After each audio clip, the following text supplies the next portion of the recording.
feels to me that all the animals, all the plants, all of nature is waiting for us to grow up and get it. They don't go into the horror of what's happening. I'm sure they could if they wanted to, but they're really trying to be patient and to help us wake up.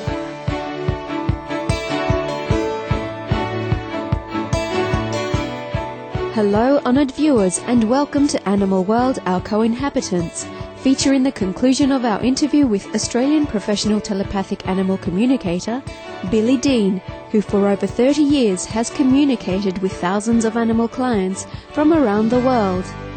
Ms. Dean is also the author of several books, including Secret Animal Business, about the vital role animals play on our planet, as well as a filmmaker and actress. One of her documentaries, Finding Joy, which she wrote, directed and starred in, won her the Australian Film and Television Industry, or AFTI, Best Actress Award. A strong supporter of animal rights, she and her husband operate the Ballyoncree Animal Sanctuary, a home to many rescued animals. Today, Ms. Dean shares some amazing insights she has gained from interacting with our animal and plant co-inhabitants. I know you're vegan. Do you think that being vegan is ultimately a big way in which to respect animals and in which to create a more peaceful world? Absolutely. And I can tell you from the horse's mouth and the cow's mouth and the sheep's mouth and the chook's mouth that they don't want to be eaten. And I am seeing a lot of change. We've just had International Vegetarian Week, and I think that the more people start to realise that they don't need meat, then we can really start to see some change. And yes, it's the way of the future. Quite frankly, I think vegan raw food is the way of the future. And then after vegan raw food, we'll be able to be breatharians or something. You know, I think it'll be wonderful. I've found that people need to awaken something within themselves, a sense of compassion. Does eating meat somehow hamper this? I do feel that people who have stopped eating meat do seem to be more spiritually aligned with the world of nature and animals. Well, there's a lot of new people who are coming, a lot of young ones, who can't eat meat, or they're in a home where they're forced to and they're struggling against it. And I know my daughter, you know, she's never eaten meat, and she refuses, which is good in our household. And a lot of her friends came into that awareness themselves. Oh, we want to be vegetarian. Okay. So it's wonderful, you know. So it's not to say that if you eat meat you can't connect, but I think that there is a different quality to people once they drop that out of their diet. And can the animals themselves sense if we eat meat or not? And does this affect how they interact with us? I believe they can, yes. They can smell it. I mean, I can tell now. I can walk through a crowd and know who's eating meat. They just feel more dense.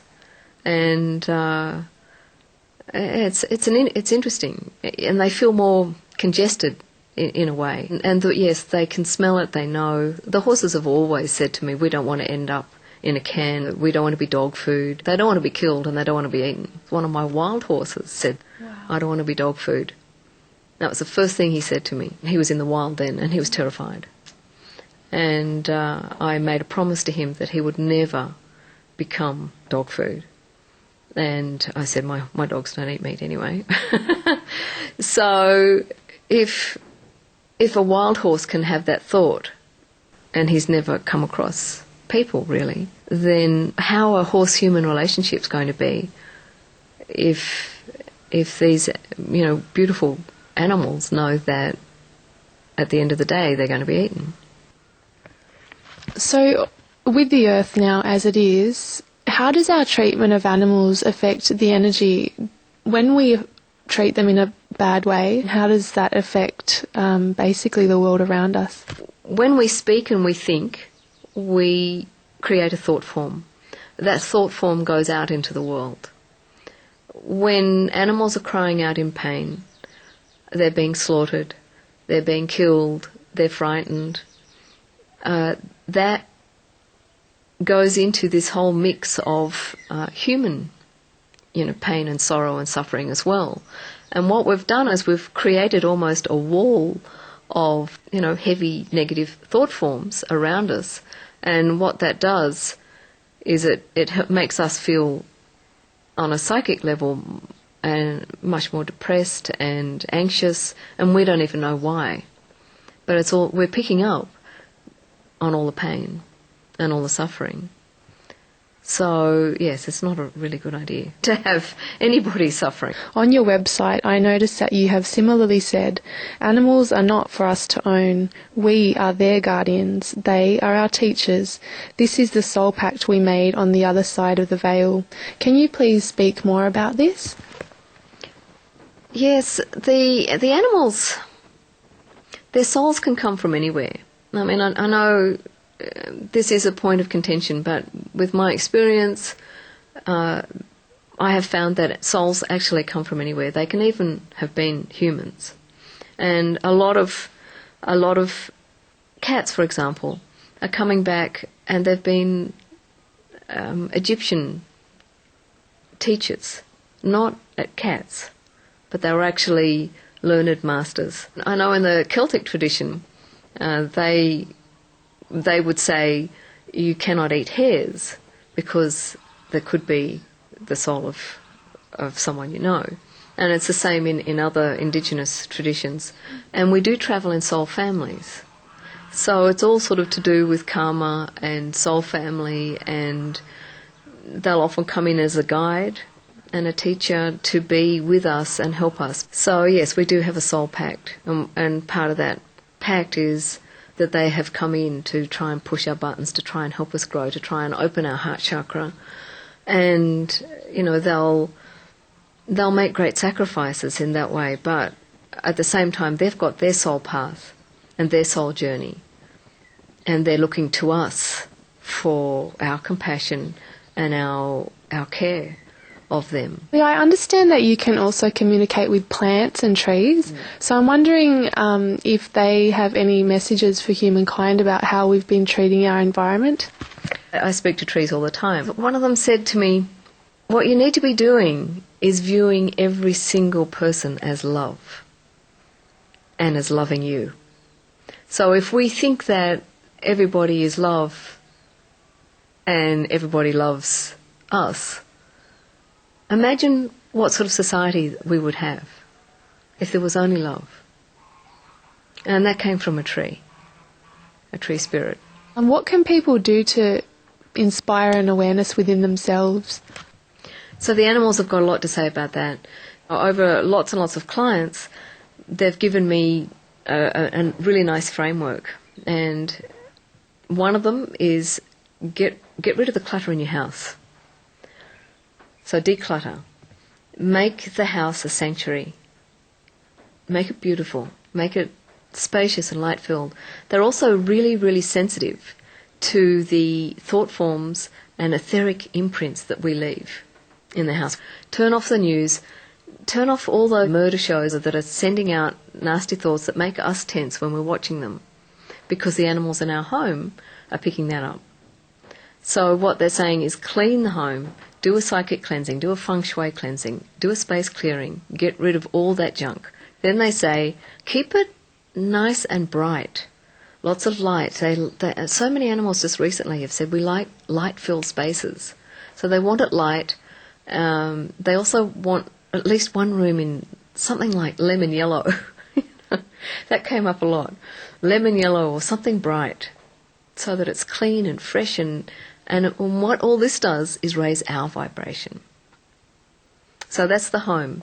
Then they want the humans to do things like self-express, take time to nurture themselves, nourish themselves. What is it that makes you happy? So we really need to be finding what is our heart saying? What does our heart want?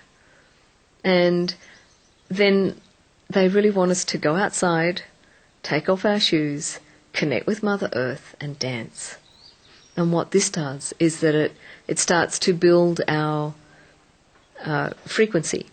It gets things moving, it frees up all the chakras and gets our mood up. You can't be depressed if you're dancing, you know. And, you know, I've had animals say, you know, to their people, go out and belly dance, and then chuckled, you know. And a lot of them just want their, particularly, go sit on the earth, go sit in the sun. If they're cats, they'll say, curl up in the sun on the earth. And this is a very shamanic thing as well, because, for example, the old Celtic bards the travelling ones would be barefoot, but the earth would be giving them so much information that's how they would get their inspired poetry, their inspired songs, because they knew the earth so intimately, and the earth would be speaking to them. And so this is the sort of thing that we have to get back to. And this is what the animals are all telling their people to do.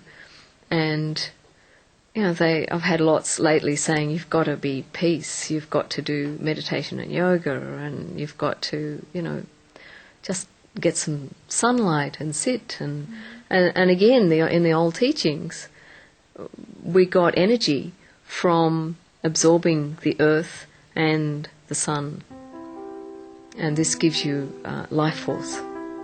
So there's all these things that we can be doing. And communing and listening. Learning to listen to the stones, to the plants, to the tree spirits, to the animals, to the wind, to the rivers. Everything speaks. Everything is alive. And this is what we have to come back into a beautiful consciousness of and awareness of. And then we will have the beautiful world that we want.